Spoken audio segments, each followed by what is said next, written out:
Member for Mitchell. Thank you, Deputy Speaker. I rise today to record my concern about the New South Wales State Government's increases to housing targets, but not in the way people might imagine. In my electorate of Mitchell, we will more than double the existing housing requirements, which I think, I'm happy to say on the record, is a good thing and a good decision of the New South Wales State Government.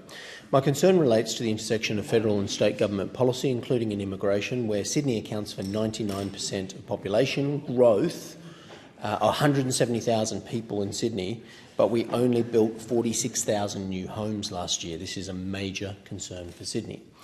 And with the federal government not doing anything about the GST mix in relation to New South Wales, my concern is not the growth in housing. I think that is substantial and needed.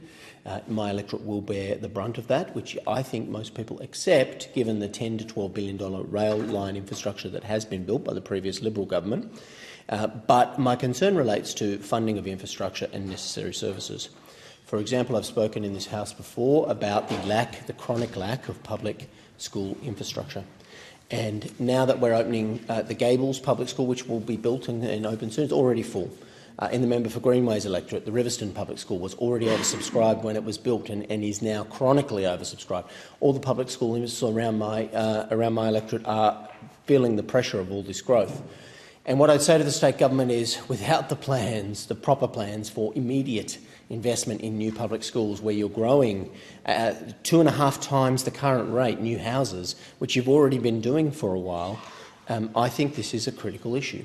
So I'm going to be advocating in a much more forceful way for the necessary infrastructure for police. The Russell Hospital needs to get underway.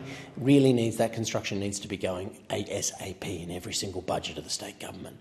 But if you are not planning ahead for public schools in these critical growth corridors, which are doubling or tripling the rates of housing growth, we welcome that, but we don't welcome the lack of investment in critical services that go with it. And once again, North West Sydney will have to fight this fight, and I call on the member for Greenway and others to join me in this fight, and the New South Wales State Government to join in on saying the planning, the funding, the work needs to be done now. We can't put the houses and suburbs in at 3 times the current rate without the critical infrastructure when those suburbs and services are already massively overloaded.